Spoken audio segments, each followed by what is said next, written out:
What's up, guys, and welcome back to Faith Family Homestead. If you're new here, my name is Dom. We are in the garden today. We are past our last frost date, and so I am starting to plant out the garden. Right now I'm at my bed with this cattle panel on where I'm going to be planting my Determinate tomatoes. I have them all sit out. This is a 15-foot bed, and I'm going to be planting 12 tomatoes in this 15-foot bed. The cattle panel is 16 foot. I didn't cut it, so it is hanging off of the end down there, but I have them all sit out. I have Rutgers, Homestead, Florida 91, Floridad, Defiant, Stellar, and Red Pride those are all the varieties of Determinate tomatoes I'm going to be planting. And I'm going to be planting this cattle panel, 2 cattle panels full, so it's going to be 24 Determinate tomatoes. So this bed is 3 feet wide, and my husband basically put 1 cattle pen on this side, so they'll have tomatoes growing down this side, nothing in the middle, and then tomatoes down this side. And that's what we did for all of 4 of these beds that are going to have tomatoes. This one I showed has sugar snap peas, and right now Anaya and Niall are just looking for aphids, because we did see that there were some aphids on our pepper plants, so they're just checking underneath the leaves of each plant. I'm using some eggs that just got dirty from it raining and muddy with this neem meal seed fertilizer at the bottom of the planting hole. These beds were no-dig beds, and they're only about 6 inches high. And so when I'm just burning a hole where I want to plant. So when I first built these beds, they were, like I said, 6 inches high, and they were cardboard at the bottom. But after just planting the first 2, I can get my shovel all the way down, way past 6 inches, and so I'm into the native soil, which is really nice because it's really nice and soft and loamy. So the cardboard has definitely helped and has broken down. I did last season go ahead and put cardboard back on top of the beds because more weeds had sprouted, and I just wanted to make sure I got these beds covered. So some spots in this bed has some cardboard that has been sitting on top of it since the fall or winter time, and then I just put landscape fabric on top of that. But for the most part, the cardboard that's been sitting on top has broken down, and so it's really easy where I can just dig my shovel in and plant right into the native soil or the ground.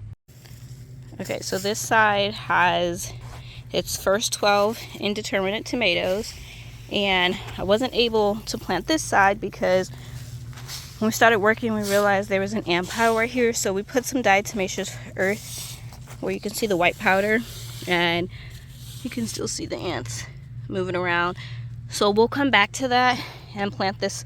It's only in this section right here, but we'll come back to that and plant that later. So what I moved on to working on is this cross bed.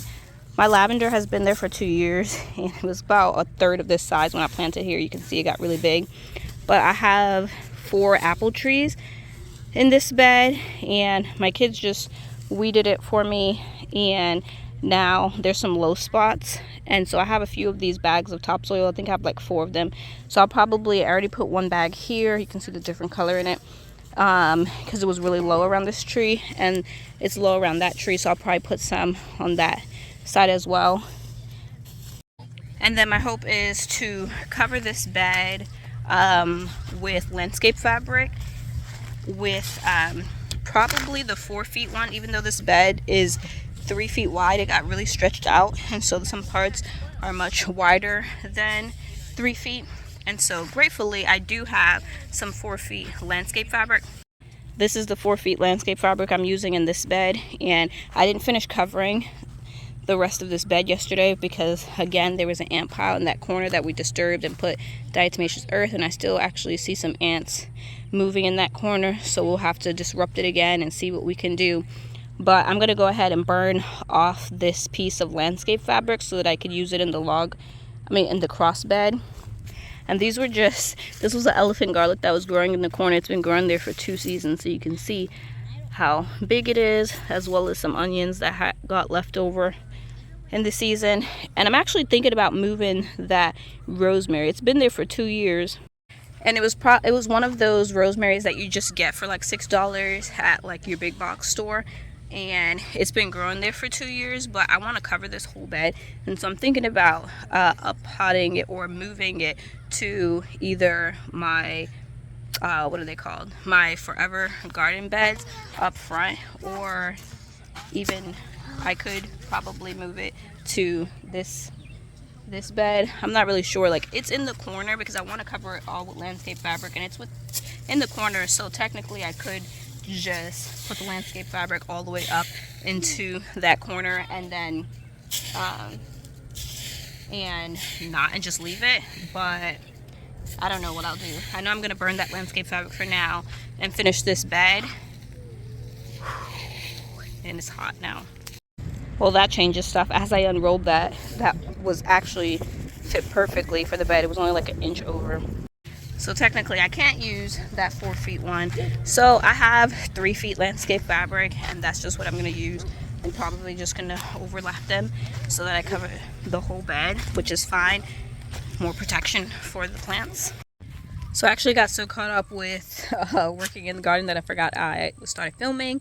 So where we left off was I was at this cross bed right here, and I did end up getting it all covered right there with landscape fabric, and I did overlap a lot of the areas.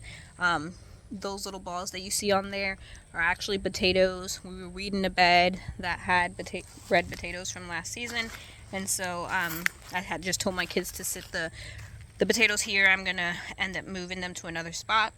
But this cross bed was originally supposed to be, I think I was supposed to put pumpkins here. It was either going to be pumpkins or watermelons, winter squash, something like that.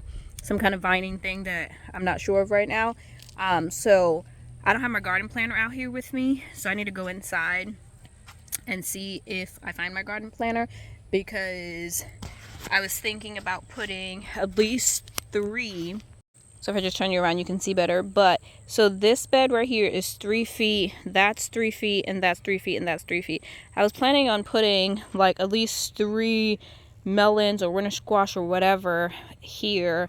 So 3, 6, 9, 12 of them. Well, really probably only like probably 1 or 2 over there because the lavender's there. But having this so that they can just all stay inside the bed. And then while I was working on that, Nael started weeding this bed. Aiden was working on this bed. This is the bed where all of the potatoes were coming out of. I had already covered this bed yesterday.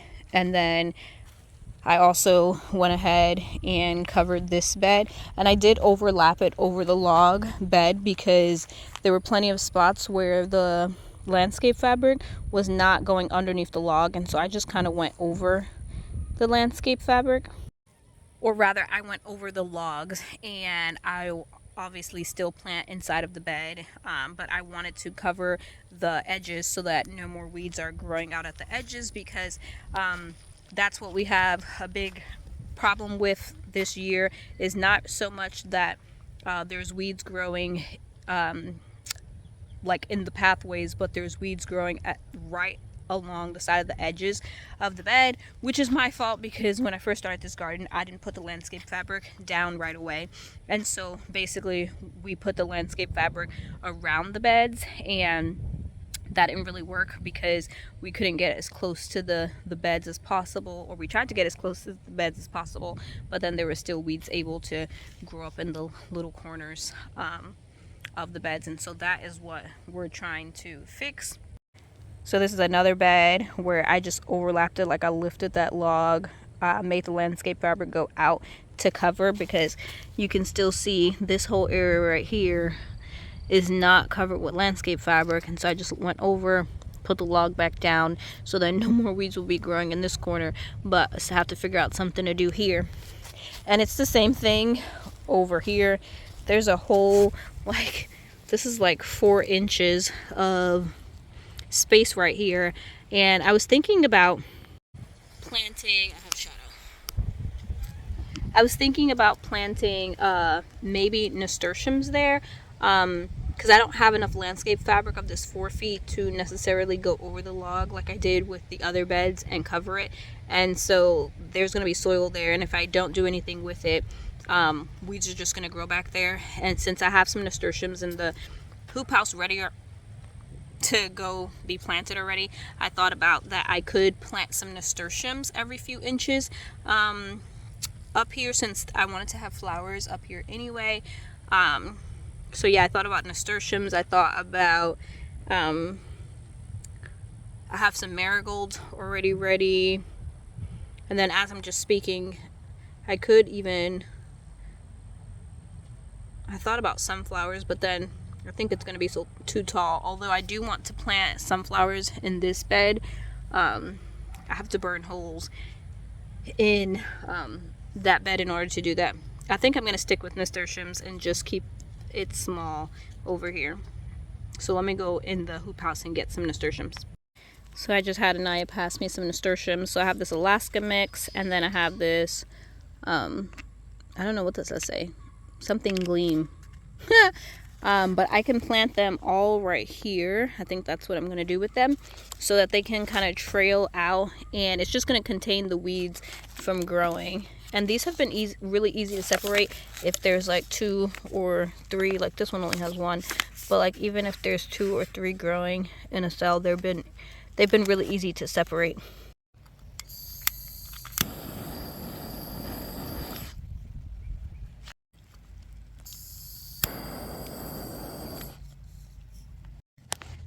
Okay, so this was the baby boo, which is really cute. It's this one right here. I don't know how to say that, but that's a bigger white one. The baby bear is small. So I'm really excited about the Cinderella pumpkin. I didn't get any seeds to sprout, and they're from 2023. And I think I put like 2 seeds in each hole. So that I'm going to put 2 seeds in each hole again. Same thing with this white one. They're from 2023. I didn't get any of those to sprout. I got one of these blue ones, I think, to sprout. Oh yeah, it's right here.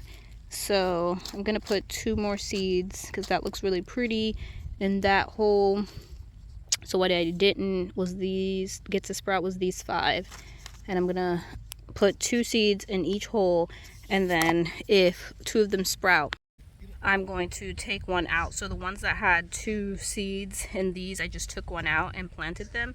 And we'll see. I've never successfully transplanted pumpkins, so we shall see. But again, I'm starting some from seed straight into the garden, so that should work just fine. But we'll see together if I get any pumpkins this year. That planted any seeds that said 2022, I planted 3 per hole. If the seed said 2023, I planted, did I say that right? Any seeds that said 2022, I planted 3 per hole. And any seeds that said 2023, I only planted 2 per hole. And now it's time to go. I'm going to drop this stuff off into the hoop house. I've been trying to be better at when I plant stuff to bring it right back into the hoop house. So this whole bed is planted and it looks pretty good.